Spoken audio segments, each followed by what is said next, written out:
नमस्कार. ग्रेट भेटमध्ये तुमचं मनपूर्वक स्वागत. आज माझ्यासोबत आहेत रुजुता दिवेकर. रुजुता दिवेकर या न्यूट्रिशनिस्ट आहेत हे आपल्या सगळ्यांना माहिती आहे. पण त्या केवळ न्यूट्रिशनिस्ट नाही, त्या सेलिब्रिटी न्यूट्रिशनिस्ट आहेत. करीना कपूरपासून आलिया भट्टपर्यंत आणि अनिल अंबानीपर्यंत अनेकांना त्यांनी मार्गदर्शन केलं आहे. पण हेच त्यांचं वैशिष्ट्य नाही.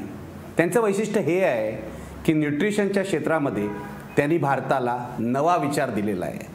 त्यामुळे गेली 15 वर्ष त्यांची लोकप्रियता वाढत चाललेली आहे. रुजुताजी, तुमची लोकप्रियता वाढते याविषयी काही शंका नाही आहे. तुमची पुस्तकं जी आहे ती लाखो प्रतिमध्ये खपतायत वगैरे. पण मला या मुलाखतीची सुरुवात यापासूनच करायची आहे की मी जे म्हटलं की तुमच्या सगळ्या न्यूट्रिशन पाठी किंवा तुम्ही जे मार्गदर्शन करता त्या पाठी एक वेगळा विचार आहे. न्यूट्रिशनिस्ट आधी पण भारतात होते, आत्ता पण आहेत, पण तुमची वाट वेगळी आहे. मला इथपासूनच सुरुवात करायची आहे. ही वेगळी वाट काय आहे? मला वाटतं की मराठी माणसांची किंवा मराठी बायकांची वेगळी वाट असते म्हणून असेल, किंवा काय आहे की आपल्याकडे इतकं ओरल विजडम आहे खाण्यावरती किंवा कुठच्या सीझनमध्ये काय खाल्लं पाहिजे ह्यावरती, पण त्याच्यासाठी आत्तापर्यंत कुठचा मेनस्ट्रीममध्ये व्हॉइस नव्हता. तर मोस्टली काय होतं स्टॅटिस्टिकली की लोक डाएटवरती जातात आणि मग त्यातले अगदी म्हणजे 20% लोक ही आपलं वेट जे त्यांनी लूज केलेलं आहे that they are not able to maintain. आणि ते का मेंटेन करू शकत नाहीत? कारण की most diets are not culturally fit. आणि जोपर्यंत आपण जे खाऊन वाढलो आहे तेच जर का आपण पुढे खाल्लं नाही तर आपण सारखं यो होत राहतो. कधी वजन कमी, कधी जास्ती, कधी कमी, कधी जास्ती. आणि म्हणूनच आज आपण एक डायबेटिक कॅपिटल होतोय. तर आता वर्ल्ड ओव्हर पण हाच विचार आहे की diets have to be a culture fit. आणि तोच विचार मी आधीपासूनच मांडायचा प्रयत्न केला आहे. आणि माझ्याबरोबर करीना किंवा आलिया, अनुपम खेर, सैफ, वरुण धवन अशी सगळी नावं लागल्यामुळे मला वाटतं हा विचार मेन स्ट्रीममध्ये जास्त इझिली उतरू शकला. नाहीतर तो एखाद्या पॅसेजमध्येच राहिला असता आणि it would have never reached the world. पण याचा अर्थ काय? म्हणजे तुम्ही जे सांगताय की आपल्या कल्चरमधून डाएट आलं पाहिजे, याचा अर्थ असा घ्यायचा की थिंक ग्लोबल आणि ॲक्ट लोकल? ॲब्सोल्युटली. लोकल विचार केला पाहिजे तरच आपण जेन्युअनली ग्लोबल. म्हणजे लोकल संस्कृतीचा विचार केला पाहिजे. हो, लोकल संस्कृतीचा विचार, लोकल सॉइलचा विचार, लोकल फार्मरचा विचार, लोकल दुष्काळाचा विचार, लोकल ड्रॉट, फेमाईन, फ्लडचा विचार. कारण की आपण फक्त बारीक होऊन बाकी यासारख्या जर का सगळ्या गोष्टी कोसळल्या तर त्याच्याबरोबर आपण पण एक दिवस कोसळणार ना. आत्ता तुम्ही बघितलं तर मुंबईच्या आजूबाजूला पॅरिस, दुबई, लंडन असं सगळं बांधतायत. आणि त्यामुळे आपल्याकडे सॉईल किंवा जे आपण आधीपासून खायचो ते सगळे क्रॉप्स आता UNFAO त्याला म्हणतात, United Nations farming agriculture organisation, they call it neglected आणि अंडर युटिलाइज्ड स्पीशीज. त्याच्यामध्ये चिंच आली, कोकम आला, फणस आला. म्हणजे आपल्या सगळ्या या गोष्टी ज्या आपण आधी अगदी चवीनी खायचो, आपण त्याच्या अराउंड सेलिब्रेशननी खायचो, त्या आता जात आहेत. त्या लँडवरती आता बिल्डिंग्स उभ्या राहत आहेत. आणि it's going to be an ecological disaster. म्हणजे हेल्थ डिझास्टर तर आपल्याकडे झालेलंच आहे. आपण डायबेटिक कॅपिटल आहोत पूर्ण वर्ल्डचे. आणि आता आपण इकोलॉजिकल डिझास्टरकडेही वाटचाल करू लागलो आहे. तुमचं म्हणणं असं आहे की ह्या ज्या गोष्टींचा तुम्ही उल्लेख केला, तुमचं आता लेटेस्ट जे पुस्तक आहे सुपर फूड्स, याच्यामध्ये यातल्या अनेक वस्तूंचा उल्लेख तुम्ही केला आहे, त्याच्यावर चॅप्टर्स आहेत.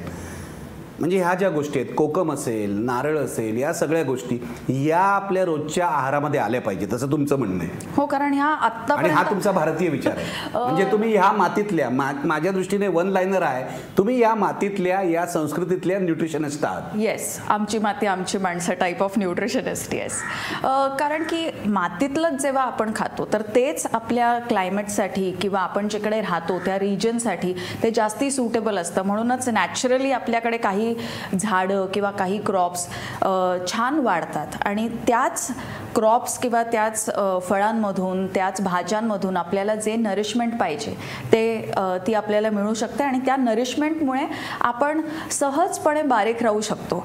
त्यामुळे आता कसं बरं बारीक व्हायचं हा आपल्याला सारखा विचार करावा लागत नाही.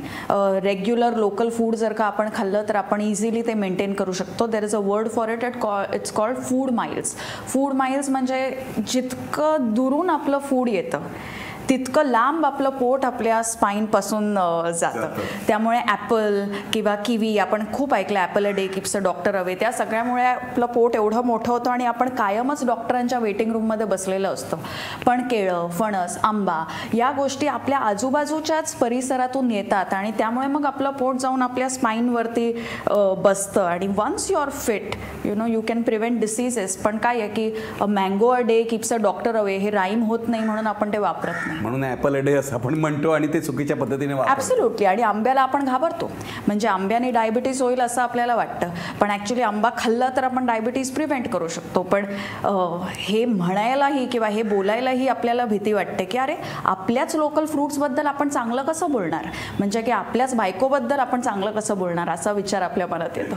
ठीक आहे, म्हणजे आपल्या खजिन्यात काय आहे, आपल्या आजीच्या बटव्यात काय आहे हे बघा असं तुम्ही सांगताय. मला मागे जायचं आहे.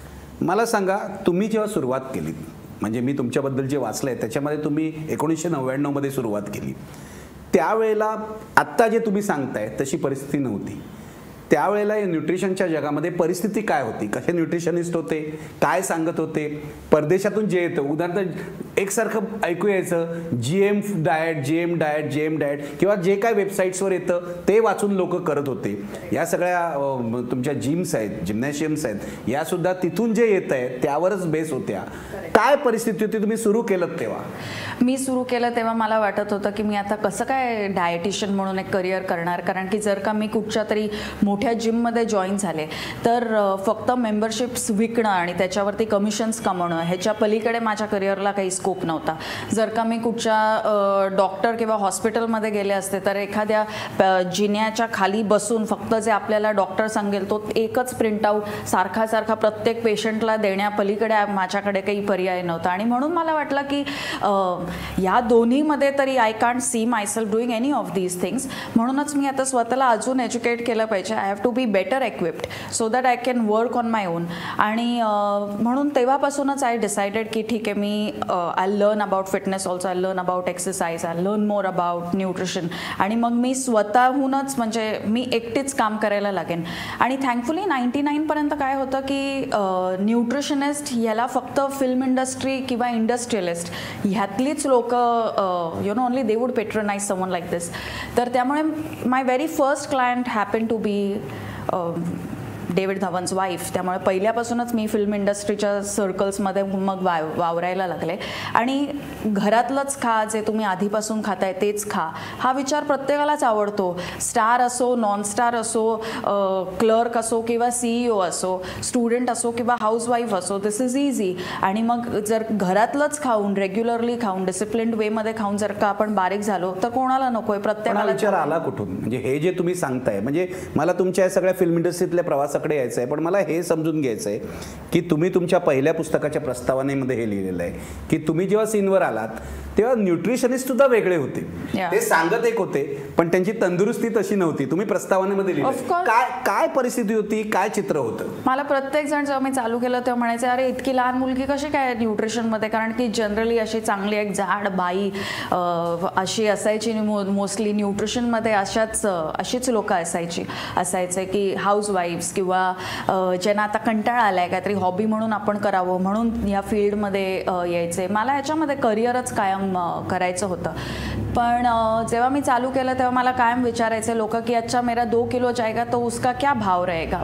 म्हणजे आताही तशीच आहे परिस्थिती म्हणा, पण आता काय आहे की आता वेगळ्या ठिकाणून आहे की आता लोक म्हणतात की तुम्ही ट्विटरवरती आमचं हे ट्विट टाका, त्याचा तुम्ही काय भाव घेणार. आणि आधी लोक विचारायचे 17-18 वर्षापूर्वी की 2 किलो कमी करायचं तुम्ही काय भाव घेणार. 8 दिवसात 2 किलो कमी करा, 1 महिन्यात 2 किलो कमी करा, 50,000 द्या, 25,000 द्या, असं सगळं चालत. येस, म्हणजे टिपिकली मला वाटतं तेव्हा भाव असेल की 1 किलो कमी केले तर 500 रुपये वगैरे असं काहीतरी. तर मला या फील्डमध्ये यायचं नव्हतं, कारण की ॲक्च्युली मी जे माझा post graduation is also in sports science and nutrition. त्यामुळे माझा कोर्स पण जो होता that was in collaboration with SNDT आणि IIT मुंबई. त्यामुळे मी ऑलरेडी फिटनेस किंवा बॉडी कॉम्पोजिशन किंवा द युजलेसनेस ऑफ बॉडी वेट हे मला ऑलरेडी स्कूलमध्येच शिकवलं गेलं होतं बाय 99. आणि I wanted to be true to that learning. म्हणजे एक काहीतरी चांगलं शिकून फक्त त्याला करंटली मार्केटमध्ये भाव नाही म्हणून ते आपण करू नये जेव्हा ते आपल्याला पटतंय हे मला पटत नव्हतं. त्यामुळे मला तेच करायचं होतं की I wanted to focus more on body composition आणि नॉट ऑन बॉडी वेट. आणि म्हणूनच मी आधीपासून अशी ही सुरुवात केली. आणि द व्हेरी फॅक्ट की मी ज्या म्हणजे आमच्या घरी पण योगाची किंवा आयुर्वेदाची खूप संस्कृती आधीपासून होती. आणि त्यामुळे बऱ्याचशा गोष्टी ज्या आपण शिकतो त्या आपण आपल्या आजी आजोबांकडूनच शिकतो. माझे म्हणजे चारही ऑल सेट्स ऑफ आजी आजोबा आणि आमची खूप मोठी फॅमिली आहे. प्रत्येकजण जखड म्हातारपणानेच मरतं आणि चांगलं म्हणजे शेवटपर्यंत असं वाटत पण नाही की आता आज दुपारी हे जातील किंवा उद्या हे जातील. दीर्घायुषी आहे. हां, आणि त्यांच्या ईटिंग हॅबिट्स किंवा त्यांची लाईफस्टाईल पण मी माझ्या डायट ॲडवाईसमध्ये खूप कॉपी करते. कारण प्रत्येकाला असंच जगायला आवडतं की शेवटपर्यंत सगळं चालू दे आणि शेवटपर्यंत आपल्यालाही त्रास होऊ नये आणि बाकीच्यांनाही इमोशनली किंवा फायनान्शियली त्रास होऊ नये. असंच जर का आपण गेलो तर मला वाटतं हे एक ड्रीम प्रत्येकाच्या मनात असतं. म्हणजे असं म्हणायचं तुमची सुरुवात घरापासूनच झाली, लहानपणापासूनच झाली आहे. तुमचं हे जे घर आहे ते फिटनेसचं घर आहे, फिटनेस आवडणाऱ्यांचं घर आहे असं म्हणायचं. आणि तो संस्कार तुम्हाला लहानपणापासूनच आलेला आहे. येस, माझं जे घर आहे ते ॲक्च्युली फार्मर्सचं घर आहे आणि ते शेतकऱ्यांचं घर असल्यामुळे काय की मातीशी किंवा रियालिटीशी जास्ती जवळचा संबंध बांधला जातो. आणि मला वाटतं त्यामुळे फिटनेस हे मातीशी संबंध असल्यामुळे फिटनेसशीही संबंध येतो. आणि मग हे दोन्ही संबंध असल्यामुळे मग पुढे जाऊन डायटिशियन हा एक डिग्री लागली आणि मग मी तसं काम करायला लागले. पण हे करावं असं तुम्हाला का वाटलं, म्हणजे डायटिशियनच बनावं? कारण तुम्ही रुईया कॉलेजमधून केमिस्ट्रीमध्ये BSc झालात आणि नंतर हे सगळं केलेलं आहे. हे करावं, आपल्याला डायटिशियनच व्हायचं आहे, आपल्याला न्यूट्रिशनिस्ट व्हायचं आहे. कारण तुम्ही ज्या काळात हे केलं सगळं त्या काळात ही करिअर काय फार मोठी पैसे देणारी नव्हती. मग हेच का करायचं होतं? मी आधीपासून शाळेत वगैरे आय वॉज अन ॲथलीट, त्यामुळे मला आउटडोर्स जास्ती आवडायचं. एका ठिकाणी नुसतं बसून काय करणार, आपल्याला बुरशी लागेल असं मला वाटायचं. म्हणून I was looking for an alternate career. आणि even while I was studying BSc तेव्हा पण मी एक I use to work as a instructor. त्यामुळे कॉलेजमध्ये असताना पण मी I would work as a instructor. मला साधारण 300 रुपये दर महिन्याचे मिळायचे. कितीतरी पैसे आहेत असं मला वाटायचं. आणि मग मला वाटायचं अरे बापरे, या फील्डमध्ये ऑलरेडी इतके पैसे आहेत, मग आपण हेच का नाही करावं. पण मोर दॅन मनी मला वाटतं की कधी कधी काय असतं की इट्स अ कॉलिंग. आपल्याला वाटतं की आपण हे नाही केलं तर आपण बाकी काहीच करू शकणार नाही. आणि म्हणून मी ही फील्ड निवडली. मला असं दिसतंय तुम्ही SNDTचा कोर्स केलात, दुसरीकडे ऑस्ट्रेलियात जाऊन कॅनबेराला कोर्स केला. हे 2 कोर्स आणि आत्ताचा तुमचा विचार काय संबंध आहे? कारण तुम्ही इकडे इंडियन शिकला असणार, इथे वेस्टर्न शिकला असणार आणि तुमचा स्वतःचा जो वेगळा विचार मी पहिल्यापासून म्हणतोय तो त्यातून आला असणार. कसा संबंध आहे सगळ्याचा?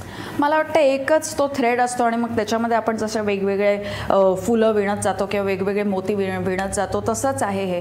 कारण की प्रॉबब्ली हा विचार आपण खूप आधीपासूनच असतो. ऑलमोस्ट जन्म घेतल्यापासूनच मुलं विचार करायला लागतात बऱ्याच गोष्टींबद्दल. आपल्याला कळत न कळत कधीतरी आपल्याला दही भात दिला जातो, कधीतरी वरण भात, कधीतरी फक्त पेज. त्यामुळे कुठेतरी तरी आपल्या डेटाबेसमध्ये हे सगळं जात असतं की आपल्याला बरं नसताना आपल्याला काय देत आहेत, आपण खूप अतिरेक केलाय खाण्याचा तर मग आपल्याला घरी काय मिळतंय, किंवा जसं सीझन बदलतोय तसं आपलं कसं खाणं बदललं जात आहे. SNDTमध्ये मला वाटतं मेन गोष्ट होती की IIT मुंबईमधून जे इनपुट्स मिळाले अर्गॉनॉमिक्सवरती, that was much more important. आणि कायनेसॉलॉजी, बायोमेकॅनिक्स ह्याच्यावरती देन जस्ट प्लेन न्यूट्रिशन. कारण की plain nutrition was very similar to what they were teaching in other courses. कॅनबेरामध्ये जाऊन it was more sport nutrition. पण मध्ये मी जे सगळे योग आणि आयुर्वेद ह्याच्यावरती जे मी कोर्सेस केले, किंवा आत्ता रिसेंटली पण गेल्या वर्षी पण मी जर्मनीमध्ये होते to study a course called future of foods. या सगळ्यामध्ये मला एकच लिंक दिसली की इंटरनॅशनली ज्या सर्वात चांगल्या किंवा ज्या A ग्रेड युनिव्हर्सिटीज आहेत किंवा A ग्रेड न्यूट्रिशन लॅब्स आहेत, they are saying what our grandmothers have always been saying की लोकल खा, इकोलॉजिकली फुटप्रिंट स्वतःचं कमी करा, वेस्ट रिडक्शन झालं पाहिजे फूडच्या थ्रू, वॉटर मॅनेजमेंट सॉईलमध्ये जास्ती चांगली झाली पाहिजे. जर का लोकल खाल्लं तर ब्लड शुगर्स जास्ती रेग्युलेटेड राहतील, लोकल खाल्लं तर एक्सरसाइजमध्ये परफॉर्मन्स जास्ती इम्प्रूव्ड राहील, लोकल खाल्लं तर गट बॅक्टेरिया जास्ती मेंटेन होते, लोकल खाल्लं तर ब्रेन जास्ती चांगला चालतो.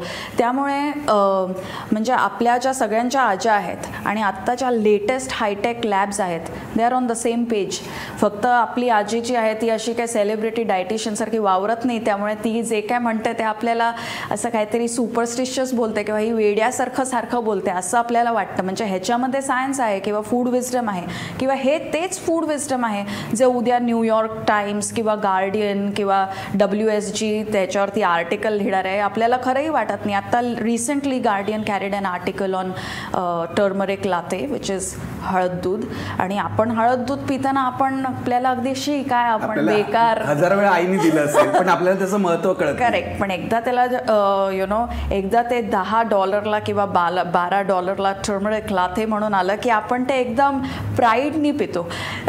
मला वाटतं हा विचार आपण कुठेतरी बदलला पाहिजे की जेव्हा कोणीतरी आपल्याला येऊन सांगेल की तुम्ही जे करताय किंवा तुमच्याकडे जे आहे ते चांगलं, तेव्हा आपण त्याच्याकडे नवीन नजरेने बघतो आणि तोपर्यंत आपण त्याच्याकडे दुर्लक्ष करतो. पण तुम्हाला हे इंटरनॅशनल लेवलवर गेल्यावर जाणवलं अरे हे तर आपल्याकडे हे जे बोलतायत, जर्मनीत हे जे बोलतायत किंवा अमेरिकेत जे बोलतायत किंवा इंग्लंडमध्ये जे बोलतायत हे तर आपल्याकडे आहे आणि आपण त्याच्याकडे दुर्लक्ष केलंय. तिथे गेल्यावर जाणवलं नाही, हे आधीपासूनच जाणवतं आणि तिकडे गेल्यावरती आपण किती मूर्ख आहोत ह्याचा नव्याने परत एक I guess it's just a new realisation की का आपण भारतात राहून याला चांगल्यापणे किंवा ह्याचा इमेज आपण चांगल्यापणे प्रोजेक्ट करू शकत नाही हे परत तिकडे गेल्यावरती जाणवतं. मला वेस्टमध्ये गेल्यावरती कायम हेच जाणवतं की हे लोक जसं स्वतःच्या छोट्या छोट्या गोष्टी उचलून धरतात, जसं त्याचं मार्केटिंग करतात, तसं जसं त्याचं हाईप करतात तसं आपण का करू शकत नाही. आपल्याकडेही बऱ्याच चांगल्या गोष्टी आहेत, मग आपण का त्याचं चांगलं नीट मार्केटिंग करू शकत नाही हा विचार मला कायम येतो. आणि मग मी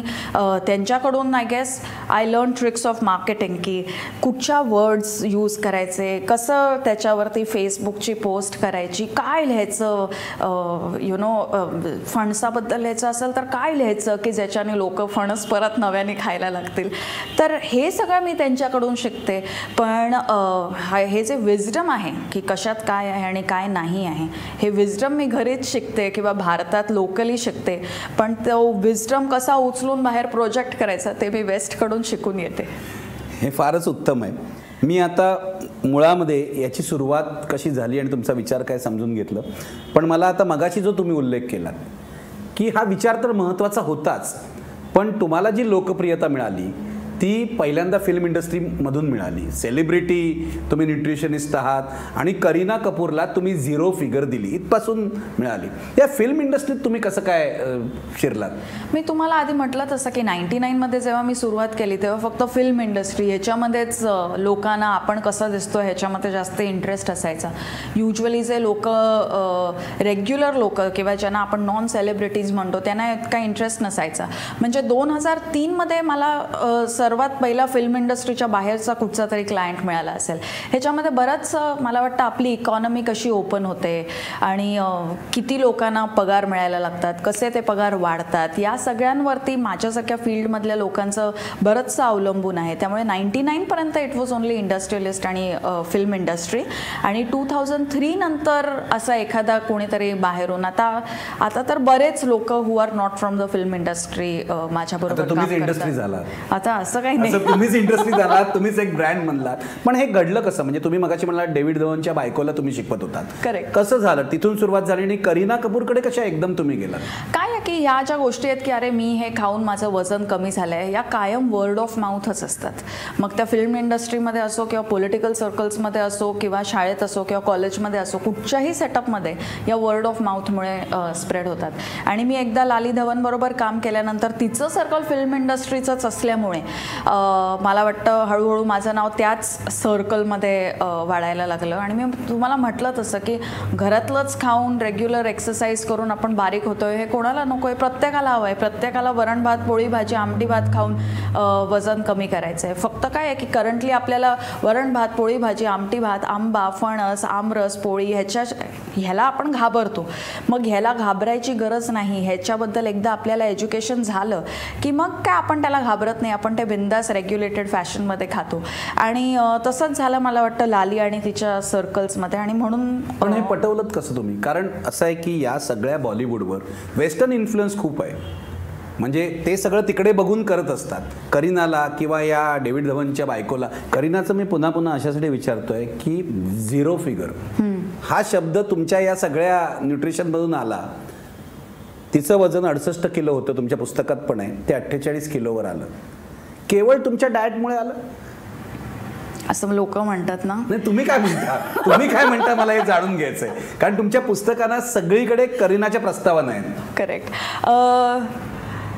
नीट खाण्यामुळे झालं, म्हणजे असं नाही की माझ्या डाएटमुळे झालं. काय आहे की नीट खाणं आणि व्यायाम, नीट खाणं, व्यायाम, वेळेवर झोपणं, अशी कामं करणं जी आपल्याला करावीशी वाटत आहेत, अशा माणसाबरोबर राहणं ज्याच्याबरोबर आपल्याला राहायचं आहे. त्यामुळे रिलेशनशिप्स, जॉब्स, एक्सरसाइज, फूड या सगळ्या गोष्टी जेव्हा एकत्र येतात तेव्हाच आपल्या शरीरात, आपल्या मनात, आपल्या कामात या सगळ्या गोष्टींमध्ये बदल पडतो.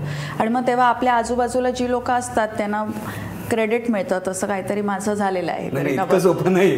मला तुम्हाला विचारायचं, हे तुम्ही सगळं सांगता म्हणजे तुमच्या पुस्तकात वारंवार हे म्हटलेलं आहे की शरीराच्या व्यायामाबरोबर मन सुद्धा महत्वाचं आहे, मन शांत राहणं महत्वाचं आहे. मी हे वाचलं की आपण बहुतेक जण जेवताना TV बघतो, पुस्तक वाचतो, काहीतरी करतो.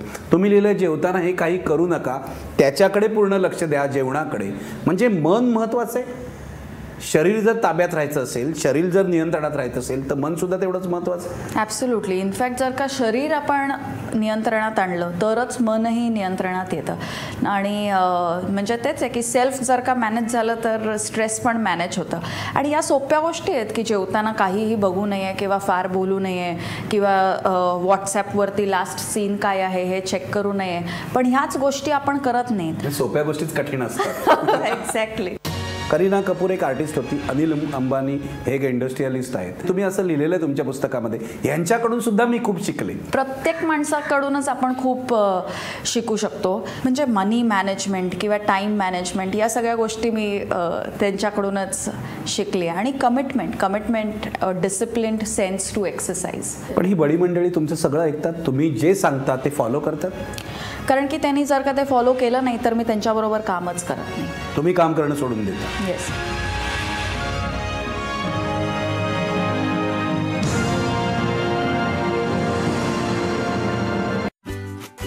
सत्तर 70% पाण्याने बनलेल्या ह्या शरीराला पाहिजेत मिनरल्स. म्हणूनच लाखो डॉक्टरांचा भरोसा आहे फक्त Aquaguard. Advanced mineral guard technology सह ॲक्वागार्ड, शुद्ध पेक्षा जादा, आरोग्याचा वायदा. विठूचा गजर हरिनामाचा झेंडा रोवला, वारकऱ्यांच्या भक्तीचा मेळा रंगला. जय जय विठ्ठल, जय हरी विठ्ठल, जय जय विठ्ठल. याची देही याची डोळा, पालख्यांचा सोहळा. माऊलीचा गजर दिवसभर आणि विशेष कार्यक्रम माऊली माऊली रोज संध्याकाळी 7:30 वाजता फक्त Maharashtra वनवर. Mauli Mauli co powered by विको टर्मरिक क्रीम. सुंदर व निरोगी त्वचेकरिता Madhuri solar Pune, a spark of happiness. Associate sponsors अखंड गतीतून सार्थकता, लोकमंगल पतसंस्था, चौधरी यात्रा कंपनी, जिव्हाळा जपणारी माणसं, सायकल शुद्ध अगरबत्तियां, प्रार्थनेची शुद्धता, VNS ग्रुप फलटण, हक्काची सावली देणारी माणसं, थेंबा थेंबात अमृत शिवामृत, सन अँड ओशन, पिकांचे संपूर्ण संरक्षण आणि पोषण आणि दातांच्या सर्व विकारांवर एकच उपाय, विठोबा आयुर्वेदिक दंतमंजन आणि टूथपेस्ट. आधुनिकतेच्या युगात आता शेतीही होईल हायटेक. पारंपरिक पिकाला मिळेल तंत्रज्ञानाची जोड. शेतकऱ्यांच्या समस्येवर तज्ञांचं मार्गदर्शन. कृषी योजनांबरोबरच आंतरराष्ट्रीय पिकांची माहिती. शेतकऱ्यांचा मित्र कृषीवन. पहा फक्त महाराष्ट्र वनवर. कृषीवनचे सहप्रायोजक आहेत सन अँड ओशन, पिकांचं संपूर्ण संरक्षण आणि पोषण, आणि Madhuri solar Pune, a spark of happiness.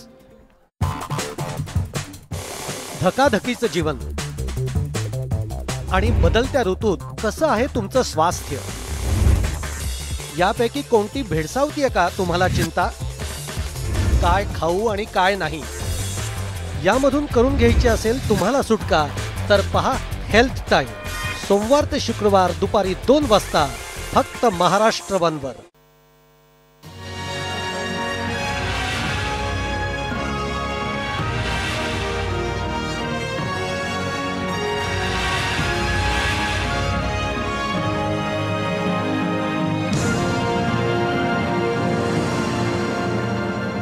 मला दुसरी तुमची जी केस आहे अनिल अंबानीची, अनिल अंबानीबद्दल तुम्ही लिहिलेलं आहे, बोललेलं आहे, ते पण जाणून घ्यायचं आहे आपल्या प्रेक्षकांसाठी. याचं कारण असं, करीना कपूर एक आर्टिस्ट होती, अनिल अंबानी हे एक इंडस्ट्रियलिस्ट आहेत, त्यांना सुद्धा तुम्ही ट्रेन केलं आणि तुम्ही असं लिहिलेलं आहे तुमच्या पुस्तकामध्ये, यांच्याकडून सुद्धा मी खूप शिकले.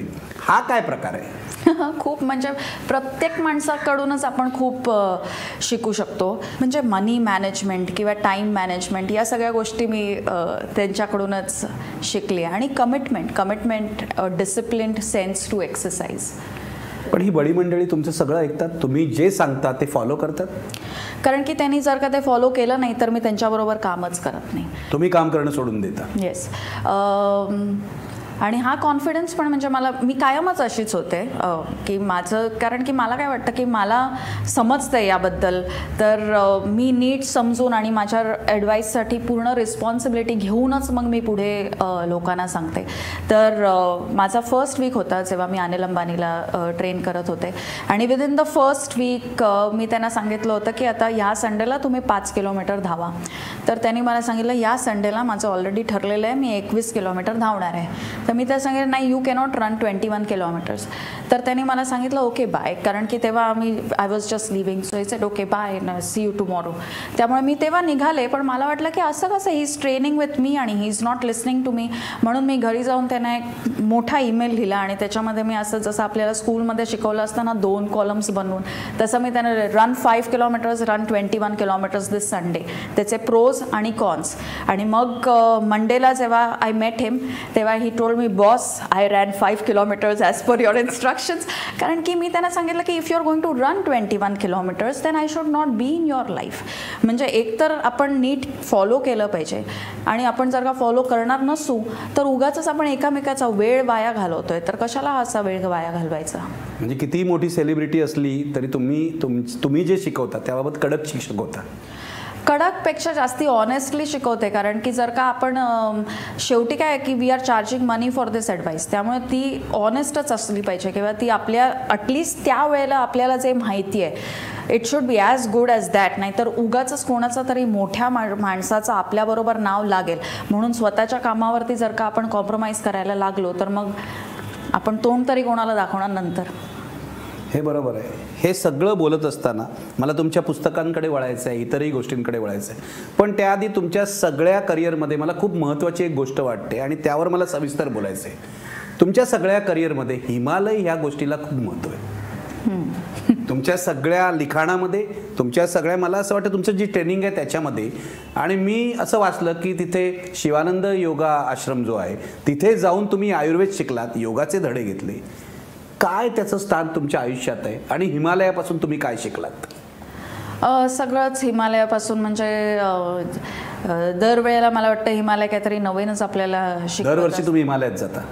सारखं दरवर्षी म्हणजे दर 3 महिन्याने मी हिमालयात जाते आणि मोस्टली मी शिकायलाच जाते किंवा मग कधीतरी ट्रेक वगैरे करायला जाते. आणि हिमालयाकडून काय शिकलात हे सांगणं शब्दांमध्ये कठीण आहे. म्हणजे कसं तुम्ही प्रेमात पडलात, का प्रेमात पडलात हे कसं सांगणं कठीण आहे, तसंच हिमालयातून काय शिकलात हे सांगणं कठीण आहे शब्दातून. पण जे मी शिकते ते माझ्या रायटिंगमधून किंवा माझ्या बोलण्यामधून किंवा माझ्या लेक्चर्समधून वगैरे मला वाटतं it reflects itself. Shivanand yoga Vedanta युनिव्हर्सिटीमधून मी 2005मध्ये कोर्स केला. त्याच्यानंतर मी कॉन्स्टंटली तिकडे जाऊन काही ना काहीतरी शिकत असते. कारण आपल्या उपनिषदांमध्ये किंवा वेदांमध्ये किंवा पातंजली योगसूत्रामध्ये, हठयोगा प्राध्यापिकामध्ये कसं खायचं, कसं राहायचं, कसं डिसिप्लिनमध्ये बॉडीला ठेवायचं, कसं मनाला किंवा ब्रेथला अप्रोच करायचा ह्याच्याबद्दल खूप सविस्तरपणाने लिहिलेलं आहे.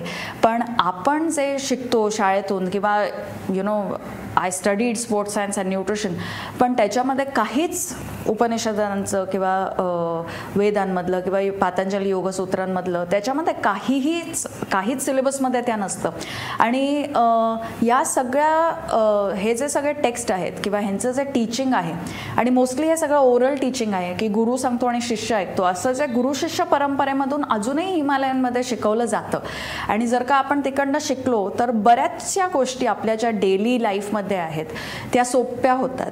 किंवा कधी कधी जी पॉलिटिकल एन्व्हायरमेंट होते त्याच्यामध्ये पण की इज योगा अबाउट हिंदुइझम, ह्या पण जे सगळे ह्या सगळ्या ज्या हे सगळे जे प्रश्न आहेत मला वाटतं तेही अगदी सहजरित्या सुटतात जर का आपल्याला ट्रूली हे सगळं कुठून आलं आहे आणि ह्याच्या पाठीमागचा काय मेन विचार आहे हे जर का आपल्याला कळलं तर मग आपण उगाचच रिलिजियस, पॉलिटिकल किंवा बाकी कुठच्याही डिवाईडमध्ये न पडता आपलं जे मेन काम आहे ते आपण इझिली करू शकतो. कुठून आला हा विचार? म्हणजे हे हिमालयात जाऊन जे तुम्हाला कळलं, आता योगा एवढा पॉप्युलर होतोय, चांगली गोष्ट आहे, योगाचा उपयोग आहे, पण नेमका हा विचार कुठून आला? तुम्ही म्हणते हा धर्मातून आलेला नाही, हा जातीतून आलेला नाही, कुठून आला आणि काय आपल्या आयुष्यात त्याचं स्थान आहे? मला वाटतं हा कॉमन सेन्समधून आला आणि हा कॉमन सेन्समधून विचार आल्यामुळे हा धार्मिकच विचार आहे ना. धर्म म्हणजे काय की कॉमन सेन्सने वागणं, ह्यालाच तर धर्म म्हणतात. मग त्याला कुठच्याही आपण जरी नावाने म्हटलं तरी कॉमन सेन्स हा कॉमन सेन्सच राहतो आणि त्याच्याने इंडिव्हिज्युअलचं, सोसायटीचं, देशाचं, ग्लोबचं, प्रत्येकाचंच वेलफेअर होतं. आणि बरेचदा आपण कॉमन सेन्सने वागत नाही. म्हणजे काय आहे की ऑफिसमध्ये आपण जर का वेळेवरती लंच खाल्ला नाही तर आपण उगाचच 3 कप जास्ती चहा पितो, मग त्याच्याने आपल्याला ॲसिडिटी होते. आता हे आज कळलं तरी तेच उद्याही करणं, तेच 10 वर्षांनीही करणं, तेच 15 वर्षांनीही करणं आणि मग काहीतरी एक ॲसिडिटीसाठी गोळी घेणं, एक दुसरी झोपण्यासाठी गोळी घेणं, एक तिसरी उठण्यासाठी गोळी घेणं, हा सगळा कॉमन सेन्सपासून दूर गेलेलाच विचार आहे. तर मला वाटतं हा विचार कॉमन सेन्समधून येतो, हा विचार ऑब्झर्वेशनमधून येतो आणि हा विचार जे आपण ऑब्झर्व केलं आहे ते इमिजिएटली बदललं तर काय फरक पडतो ह्यातूनही येतो. आणि हा विचार मांडण्यासाठी कुठच्याही डिग्रीची गरज नाही किंवा कुठच्याही जेंडरची गरज नाही किंवा कुठच्याही धर्माची गरज नाही किंवा कुठच्याही स्पेसिफिक जॉग्राफिकल लोकेशनचीही गरज नाही. Common sense is the same across the world. हे सगळं तुम्ही, म्हणजे मला तुमच्या विचारांचे मुळाकडे जायचं होतं, त्याच्यामध्ये थोडाफार मी यशस्वी झालो आहे, पण हे सगळं लिहावं असं का तुम्हाला वाटलं? रे मला असं कधीच वाटलं नव्हतं की मी लिहीन. जे कोणी मला ओळखतात त्यांना असं वाटलंच नव्हतं की मी पुस्तक लिहीन. मग टशन हा पिक्चर आला 2007मध्ये आणि साईज 0 एक खूप मोठा बबल बनला साईज 0चा. आणि मग त्याच्यानंतर मला एक ईमेल आली फ्रॉम अ पब्लिशर की तुम्ही या गोष्टीवरती पुस्तक लिहाल का? तर मला वाटलं की माझ्या ओळखीतलं कोणीतरी इज प्लेइंग अ प्रँक, की कोणीतरी हा फालतू एक जोक मारतो आणि माझ्या ईमेलवरती हा ईमेल पाठवला आहे. तर मी माझ्या पार्टनरशी बोलले की मला असं ईमेल आलेलं आहे. तर माझ्या पार्टनर साईड की त्यांना सांग ऑफर करायला, कारण जर का त्यांनी ऑफर केले, पैसे ऑफर केले म्हणजे it's a genuine email, it's not a joke. म्हणून मी म्हटलं की okay I will write, how much will you pay? तर मग त्यांनी सांगितलं की आम्ही तुम्हाला 1 लाख ॲडव्हान्स देऊ. मग 1 लाख ही फिगर बघूनच मला वाटलं अरे बापरे ही खूप मोठी फिगर आहे, आपण लिहिलं पाहिजे याच्यासाठी. आणि मग दुसऱ्या दिवशी परत एका पब्लिशरनी मला सेम ईमेल लिहिली की will you write this book. आणि मला कोणीतरी 1 लाख रुपये ह्याच्यासाठी द्यायला तयार होतं, म्हणून मी पहिलं पुस्तक लिहिलं. पैसे मिळतात म्हणून पहिलं पुस्तक लिहिलं आणि ते खूप पॉप्युलर झालं. तुम्ही मगाशी म्हणालात त्याप्रमाणे 3 लाख कॉपीज त्याच्या खपलेल्या आहेत आणि 4 तुमची पुस्तकं आली. पण मला सांगा, तुम्ही एका बाजूला हे सगळं करता, म्हणजे लोकांना ट्रेन करता, लोकांना सल्ले देता, आणि पुस्तकं लिहिणं आणि लोकांपर्यंत पोचणं, काय हा अनुभव आहे? खूप छान अनुभव आहे. म्हणजे पुस्तक लिहिताना जेव्हा मी पहिलं पुस्तक लिहिलं तेव्हा मला गॅरंटी होती की म्हणजे एक साधारण 150-200 लोक मी मुंबईत ओळखते, ह्यांना आपण फोर्स करूया पुस्तक घ्यायला. बाकी कोण घेईल आहे मला अजिबात माहिती नव्हतं. पण कसं लोक वाचतात आणि मग वाचल्यावरती ते पुस्तक त्यांचंच होऊन जातं आणि एकदा पुस्तक त्यांचं झालं की ते कधी कधी ते चैत्राच्या हळदी कुंकात ते पुस्तक लुटतात किंवा wedding anniversary 25th wedding anniversary म्हणून लोकांना पुस्तक हे देतात रिटर्न गिफ्टमध्ये, किंवा एखादी कंपनी हे पुस्तक प्रत्येक एम्प्लॉईला देते. की पुस्तक हे कसं एकदा तुम्ही लिहिलं की तुमच्या हातातून जातं आणि how that's a beautiful process की आपण आपलं फक्त लिहिण्यापुरतंच ते लोकांची पत्र येत असतील, ईमेल्स येत असतील, रोज काय रिस्पॉन्स असतो? की त्यांना ते पुस्तक कसं आवडलं, या पुस्तकात कसं तेच आहे जे त्यांच्या आजीने सांगितलं, कसं त्यांना वाटत होतं की त्यांचा सकाळचा चहा सुटणार नाही, मग तो कसा सुटला, मग त्यांची कशी ॲसिडिटी कमी झाली, वजन कमी झालं. बऱ्याच अशा गोष्टी असतात या सगळ्या ईमेल्समध्ये वगैरे. लोक खूप ओपनली बोलतात, हेही मला पुस्तकांच्या थ्रूच जाणवलं. अगदी पूर्ण असं बेअर होऊन सगळं जे जे त्यांच्या आयुष्यातल्या सगळ्या पर्सनल गोष्टी आहेत त्या सगळ्या पर्सनल गोष्टी सांगतात.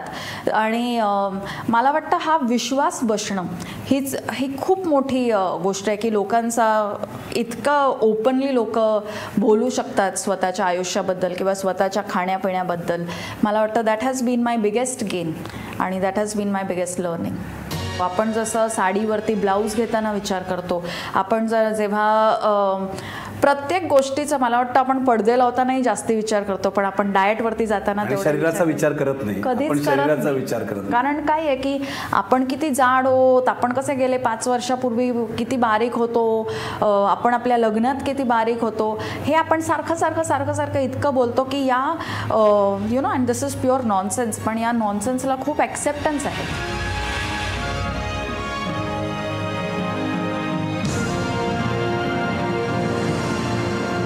Savsol, ultimate 40 oil technology, fully synthetic, first time made in India. Savsol, world class lubricants from Savita. विठूचा गजर हरिनामाचा झेंडा रोवला, वारकऱ्यांच्या भक्तीचा मेळा रंगला. जय जय विठ्ठल जय हरी विठ्ठल जय जय विठ्ठल. याची देही याची डोळा, पालख्यांचा सोहळा. माऊलीचा गजर दिवसभर आणि विशेष कार्यक्रम माऊली माऊली रोज संध्याकाळी 7:30 वाजता फक्त Maharashtra वनवर. Mauli Mauli co powered by विको टर्मरिक क्रीम, सुंदर व निरोगी त्वचेकरिता Madhuri solar Pune, a spark of happiness. Associate sponsors अखंड गतीतून सार्थकता, लोकमंगल पतसंस्था, चौधरी यात्रा कंपनी, जिव्हाळा जपणारी माणसं, सायकल शुद्ध अगरबत्तियां, प्रार्थनेची शुद्धता, VNS ग्रुप फलटण, हक्काची सावली देणारी माणसं, थेंबा थेंबात अमृत शिवामृत, सन अँड ओशन, पिकांचे संपूर्ण संरक्षण आणि पोषण आणि दातांच्या सर्व विकारांवर एकच उपाय, विठोबा आयुर्वेदिक दंतमंजन आणि टूथपेस्ट. आज पुन्हा एकदा नवा प्रश्न, नवा दिवस, नवी चर्चा. राज्यभरामध्ये अनेक घोटाळे झाले, लोकांना विश्वास कसा वाटणार? 26/11च्या या हल्ल्यानंतर काय काय कारवाई केली गेली? विदर्भाच्या जनतेसोबत सर्वात मोठा धोका जर तुम्ही केला असेल तर तो भारतीय जनता पक्षाने केलेला आहे. घटनेनुसार तिथे स्त्री पुरुष समता तुम्ही का प्रस्थापित करत? काँग्रेसवाले पूर्णच विसरले की ह्या पक्षात गांधी नावाचा एक माणूस कोणीतरी होता. विरोधी पक्षातले आमदार काय पद्धतीने विकास कामामध्ये पर्सेंटेज घेतात हे सगळ्यांना माहिती आहे. शेतकऱ्यांचा समोर आगतिकता असते, त्याला त्याचं जनावर जगवायचं असतं. तेव्हा संघर्षाच्या रूपाने महिला रस्त्यावर उतरल्या तेव्हा हायकोर्टाला दखल घ्यावी लागली. आज आपण चर्चा करणार आहोत महाराष्ट्रातल्या दुष्काळाबद्दल. महिलांना प्रवेश नाकारणं योग्य आहे. ओपन स्पेस पॉलिसीला मंजुरी देऊ, राजवट लागू करण्यात हेल्मेट सक्तीला होणार आहे. दाभोलकर पानसरे कलबुर्गी खुनाचा पुरुष समानतेबाबत आपला दावा पोकळ आहे का? सवाल तोच जो मिळवतो उत्तर, दाखवतो दिशा, घडवतो बदल. आजचा सवाल. आता जग बदले.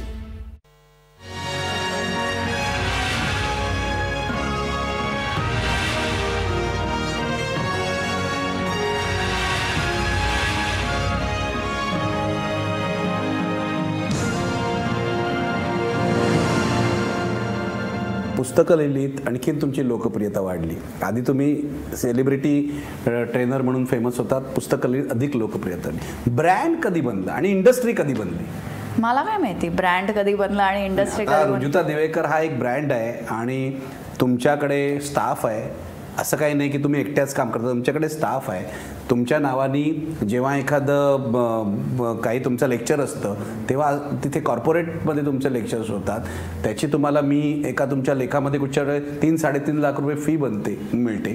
तेव्हा तुम्ही मगाशी अनिल अंबानीचा उल्लेख केलात, म्हणजे अनिल अंबानीने तुम्हाला हे ब्रँड मेकिंग शिकवलं की आणखीन कसं? आता हा रुजुता दिवेकर हा ब्रँड बनलेला आहे. करेक्ट. मला वाटतं हा ब्रँड बनलेला आहे कारण की मी म्हटलं तसं की बरंचसं जग बदललं. 2003मध्ये इकॉनॉमी ओपन झाली. 2003 नंतर खूप सगळे चॅनल्स, मीडिया हे सगळे बाहेर आले, खूप आले. आणि मला वाटतं या पूर्ण प्रोसेसमध्ये एखाद वेळेस ब्रँड बनून जातो. पण आता लोक असं म्हणतात, विशेषतः आमच्यासारखे मध्यमवर्गीय मराठी लोक, रुचिता दिवेकर खूप मोठे आहेत, त्या करीना कपूरला शिकवतात, आम्ही त्यांच्याकडे कसं जायचं, आमच्याकडे इतके पैसे कुठे आहेत, यांना तुम्ही काय उत्तर द्या? ह्याच्या एक तर पुस्तक आहेत आणि त्याच्यानंतर कमीत कमी 2 महिन्यातून एकदा तरी मी एक ओपन डे करते. Open day is free of cost. म्हणजे तुम्ही काय करता? ओपन डेमध्ये असं असतं की 2 आवर इंटरॅक्शन.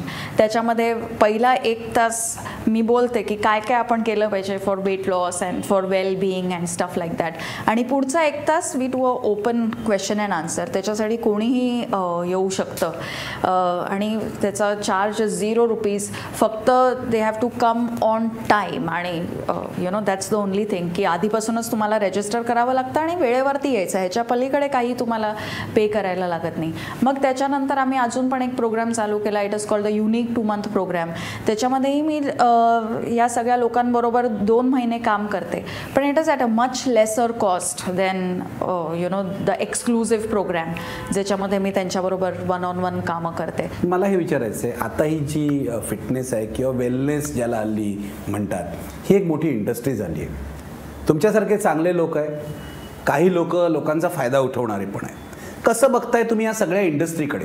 गेल्या 20 वर्षात ही इंडस्ट्री भारतामध्ये वाढलेली आहे. तुमचं काय म्हणणं आहे याबद्दल?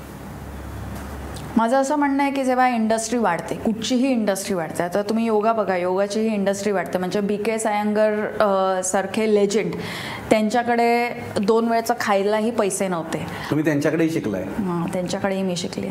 आणि आज जो 1 महिन्याचा कोर्स करून योगा इन्स्ट्रक्टर बनेल, त्याला पुढच्या महिन्यापासून 30,000 रुपये तरी कमीत कमी मिळतील. अशी ही इंडस्ट्री वाढलेली आहे. आता BK सायंगरना प्रत्येक योगा टीचरपेक्षा 100 टाइम्स जास्ती सगळं माहिती होतं, पण त्यांच्याकडे जेवण्यासाठीही पैसे नव्हते. आज जो शिकून जस्ट बाहेर पडलाय त्यालाही 30,000 रुपये मिळत आहेत. तर इंडस्ट्री जेव्हा वाढते तेव्हा सगळ्या टाईपची लोक त्याच्यामध्ये वाढतात आणि सगळ्या टाईपचे प्रोग्रॅम्स त्याच्यामध्ये येतात. मला वाटतं दॅट्स अ नॅचरल थिंग. पण ॲज अ कन्झ्युमर किंवा ॲज अ रेग्युलर, आपण जसं म्हणतो की आपण जसं मिडल क्लास मराठी संस्कृतीमधली जी आपण लोक आहोत, आपण हा कायम विचार केला पाहिजे की आपण 1 रुपया लावत असो किंवा 1 लाख लावत असो, आपण 1 मिनिट लावत असो किंवा 1 तास लावत असो, आपण हा वेळ किंवा आपण हा पैसा कुठे लावतोय, तो लॉंग टर्म आपल्यासाठी चालेल का नाही चालणार, का तो फक्त शॉर्ट टर्मच चालेल. कारण जर का शॉर्ट टर्म चालणार असेल तर त्याच्यामध्ये 1 रुपया किंवा 1 मिनिटही आपण घालवू नये. जे आयुष्यभर चालणार असेल, जे आपल्याला आपण एज्युकेशनसारखं आपण जसं बघतो की जरी आपल्याला एखादं एज्युकेशन घेण्यासाठी पैसे लागले तरी we look at it as an investment. तसंच जर का आपण फिटनेस किंवा वेलनेसकडेही बघितलं as a means of education, तरच ते आपल्यासाठी बेनिफिशियल आहे. नाहीतर एकदा इंडस्ट्री वाढली की आज प्रत्येक पेपरच्या फ्रंट पेजवरती वेट लॉसचीच ॲड असते. वेट लॉसची ॲड नसेल तर ब्लड टेस्ट. कळायचं कसं कोण चांगलं आहे कोण वाईट आहे? कळायचं कसं? डोकं वापरून. आपण जर का स्वतःचं आपल्याला जे माहिती आहे, आता काय आहे की समज जर का मी तुम्हाला म्हटलं आज तुम्ही सूप खा, उद्या तुम्ही सॅलड खा आणि परवा तुम्ही परत सूप आणि सॅलड खा, तर आपण इझिली हा विचार करू शकतो ना की हे 3ऱ्या आठवड्यातही मला जमणार नाही, म्हणजे हे आयुष्यभर मला जमणार नाही, मग हे असलं काहीतरी मी करू नये. पण आता वेळेवर सकाळी उठून पोहे खा, पोळी भाजी खा, वरण भात खा, एक्सरसाइज करा, 150 मिनटं आठवड्याची एक्सरसाइज करा, हे आपल्याला जमेल का आयुष्यभर? हा जर का आपण विचार करून नंतर जेव्हा आपण त्याच्यामध्ये पैसे किंवा वेळ घालतो किंवा इन्व्हेस्ट करतो, तेव्हा मला वाटतं आपण करेक्ट डिसिजन्स घेतो. आपण जसं घर विकत घेताना विचार करतो, आपण जसं साडीवरती ब्लाऊज घेताना विचार करतो, आपण जेव्हा प्रत्येक गोष्टीचा मला वाटतं आपण पडदे लावतानाही जास्ती विचार करतो, पण आपण डाएटवरती जाताना शरीराचा विचार करत नाही, कधीच शरीराचा विचार करत. कारण काय आहे की आपण किती जाड होत, आपण कसे गेले 5 वर्षापूर्वी किती बारीक होतो, आपण आपल्या लग्नात किती बारीक होतो, हे आपण सारखं इतकं बोलतो की या and this is pure nonsense. पण या नॉनसेन्सला खूप ॲक्सेप्टन्स आहे. तर आपल्याला हे कळलं पाहिजे की आपली बॉडी आपोआप बारीक किंवा आपोआप फिट राहू शकत नाही, त्याच्यासाठी आपण काहीतरी केलं पाहिजे. जसे की आपण रोज घरीच बसलो आणि आपण कामावर गेलो नाही तर आपल्याला पगार मिळत नाही. तसंच जर का आपण वेळेवर खाल्लं नाही, वेळेवर वर्कआउट केलं नाही, वेळेवर झोपलो नाही तर आपण बारीक राहणार नाही, आपल्याला फिटनेस मिळणार नाही. ही खूप कॉमन सेन्सिकल गोष्ट आहे. आयडियली ही शाळेपासूनच आपल्याला शिकवली गेली पाहिजे, ही शाळेत शिकवली जात नाही. आता त्याच्याकडेही माझी थोडीशी वाटचाल चालू आहे की थोडं तरी फिटनेस बद्दल. मला हेच तुम्हाला विचारायचं, तुम्ही शाळेचा उल्लेख केलात, खूप चांगलं झालं. शाळेमध्ये फिजिकल ट्रेनिंग PT म्हणून एक तास असतो, पण तिथे काही शिकवत नाही, नुसतं हात पुढे करा मागे करा एवढंच शिकवतात. तुम्हाला असं वाटतं हा PTचा जो तास आहे तो अशा सगळ्या गोष्टींसाठी वापरला पाहिजे? ॲब्सोल्युटली. आणि फक्त PTचा तासच नाही, पण मला वाटतं रोजच आपल्याला फिटनेस एज्युकेशन मिळालं पाहिजे. म्हणजे आठवड्यातून 2दा कोणीतरी येऊन फिटनेसबद्दल बोललं तर त्याच्यामुळे काही आपलं हृदय परिवर्तन होणार नाही, पण रोज जर का आपण काहीतरी नवीन फिटनेसबद्दल शिकलो तर त्याच्याने खूप फरक पडेल. आज प्रत्येक शाळेच्या बाहेर शाळेची वेळ झाली की आपल्याकडे ट्रॅफिक जॅम होतो, कारण की इतक्या गाड्या लागतात. This is the opposite of fitness, this is a way to get fat. या सगळ्या गोष्टी आपल्याला कळल्या पाहिजेत. तुमचं म्हणणं चाललं पाहिजे, चालत गेलं पाहिजे, चालतच गेलं पाहिजे. आणि त्याच्यासाठी चांगले फुटपाथ पाहिजे, त्याच्यासाठी असे फुटपाथ पाहिजे ज्याच्यावरती बाईक्स किंवा गाड्या वरती येणार नाहीत. त्याच्यासाठी असे पेरेंट्स पाहिजेत की जे चालत चालत मुलांबरोबर जातील, जे गाडीने जाणार नाहीत किंवा जे डबल आणि ट्रिपल पार्किंग करणार नाही. कारण की फिटनेस हा एक फक्त इंडिव्हिज्युअल जर्नी नाही, पण हा एक पूर्ण सोसायटीचा किंवा इवन लोकल गव्हर्नमेंट बॉडीजचा पण ही रिस्पॉन्सिबिलिटी आहे. आणि आता तुम्ही मुंबईत बघितलं तर मुंबईत फुटपाथ नाही, मुंबईमध्ये चालायला जागा नाही, मुंबईमध्ये 60% ॲक्सिडेंट, रोड ॲक्सिडेंट्समध्ये पेडेस्ट्रियन्सनाच लागतं. या सगळ्या गोष्टींमुळेच आज आपण diabetic capital of the world बनत चाललो आहे. जेव्हा आपल्याकडे चांगले फुटपाथ्स येतील, जेव्हा लोक वाटेल तसं पार्किंग करणार नाही, जेव्हा आपल्या शाळेत जाणारी मुलं सेफली चालत जाऊ शकतील आणि परत येऊ शकतील, तेव्हा ऑटोमॅटिकली फिटनेसचं एज्युकेशन वाढेल. म्हणजे ते क्लासरूममध्ये बसून आपण फक्त शिकवू शकत नाही, पण त्याचा पूर्ण एक एन्व्हायरमेंट त्याच्यासाठी तयार झाली पाहिजे. तुम्ही असं काय करताय शाळांमध्ये जाऊन? तुम्ही आत्ता म्हणालात मी काहीतरी आत्ता आम्ही करतोय. आणि बऱ्याच शाळांमध्ये म्हणजे जेव्हा मी जाते टॉकला तेव्हा वी ऑलवेज इन्सिस्ट की मी येईन आणि we will do a talk which is free of cost, no money, पण it has to have attendance by fathers, की सगळ्या वडिलांनी या टॉकसाठी आलं पाहिजे. आणि सगळ्या वडिलांनी या टॉकसाठी आलं पाहिजे अशी कंडिशन घातल्यावरती अर्ध्या अधिक शाळा ही म्हणजे हे टॉक नाकारतात. कारण की वडिलांना मुलांच्या फिटनेससाठी किंवा वडिलांना मुलांच्या हेल्थसाठी वेळच नसतो.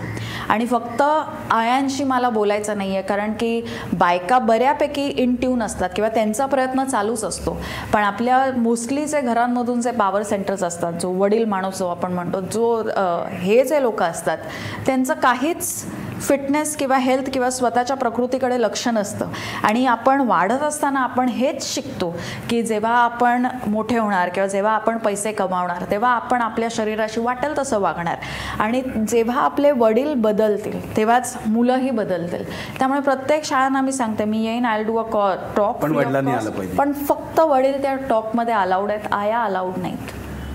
पण मग काय येतात? काय अनुभव काय तुमचा? अनुभव असा आहे की काही शाळांमधून येतात, काही शाळांमधून येत नाही. आता जसं जमनाबाई नर्सरीमध्ये आले, बॉम्बे स्कॉटिशमध्ये नाही आले वडील, तर प्रत्येक स्कूलचं वेगळं आहे. मोस्टली अवेअरनेस वाढायची गरज आहे. येस, अवेअरनेस वाढायची गरज आहे.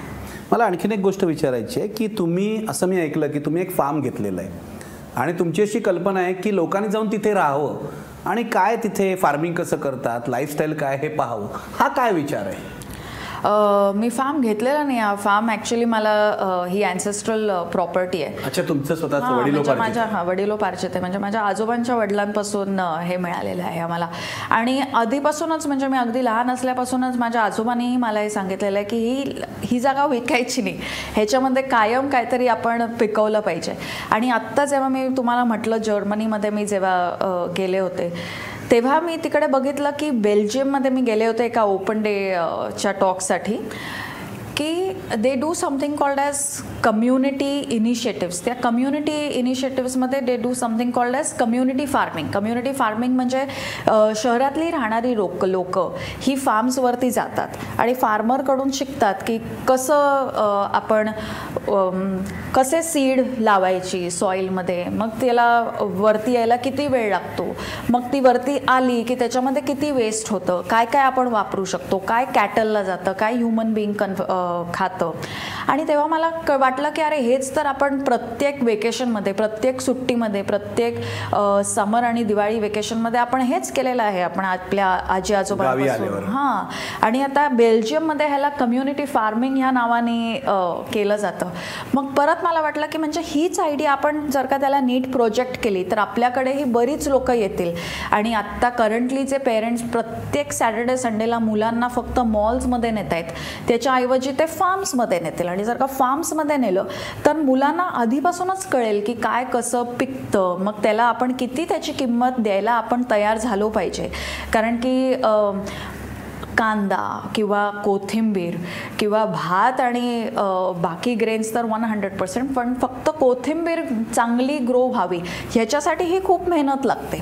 आणि मग ती जुडी फक्त 5 किंवा 10 रुपयालाच विकली जाते. पण ती जर का आपण आधीपासून वाढवली तर आपल्याला कळतं की अरे हे दिस इज प्राइसलेस, कितीही आपण ह्याच्यासाठी पैसे देऊ शकतो.